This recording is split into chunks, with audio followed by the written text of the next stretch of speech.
ఎన్నెన్నో జన్మల బంధం సత్యభామ సీరియల్తో తెలుగు ప్రేక్షకులను అలరించారు నిరంజన్ బిఎస్ గారు. కన్నడ నుంచి తెలుగుకు వచ్చి మనందరికీ కూడా చాలా దగ్గర అయిపోయారు నిరంజన్ బిఎస్ గారు అన్న సంగతి మనందరికీ తెలిసిందే.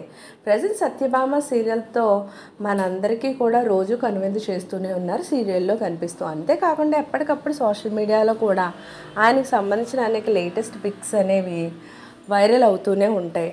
అయితే నిన్న షూటింగ్ జరుగుతున్న టైంలోనే కాకుండా అనేక ఎక్స్ప్రెషన్స్తో ఆయనకి సంబంధించిన ఒక వీడియోని తన సోషల్ మీడియా అకౌంట్లో పోస్ట్ చేసుకోవడం జరిగింది. చాలా వేరియేషన్స్తో ఒక్కొక్కసారి ఒక్కొక్క లుక్తో లేదంటే ఒక్కొక్కసారి ఒక్కొక్క ఎక్స్ప్రెషన్తో ఉన్న వీడియో ప్రజెంట్ సోషల్ మీడియాలో వైరల్ అవుతూ ఉంది. అన్ని ఎక్స్ప్రెషన్స్లో కూడా నిరంజన్ సార్ని ఒకేసారి చూడొచ్చు అన్నంతగా ఆ వీడియో అయితే చాలా బాగుంది. ఫ్యాన్స్ అయితే సూపర్ నిరంజన్ సార్ అంటూ కామెంట్స్ కూడా పెడుతున్నారు. సో ఆ పిక్స్ అన్నిటిని నేను కూడా ఇక్కడ పెడుతున్నాను, మీరు కూడా చూసేయండి. సో ఇలాంటి లేటెస్ట్ అప్డేట్స్ కోసం ఛానల్ తప్పకుండా లైక్ చేయండి, షేర్ చేయండి, సబ్స్క్రైబ్ చేయడం మాత్రం మర్చిపోకండి.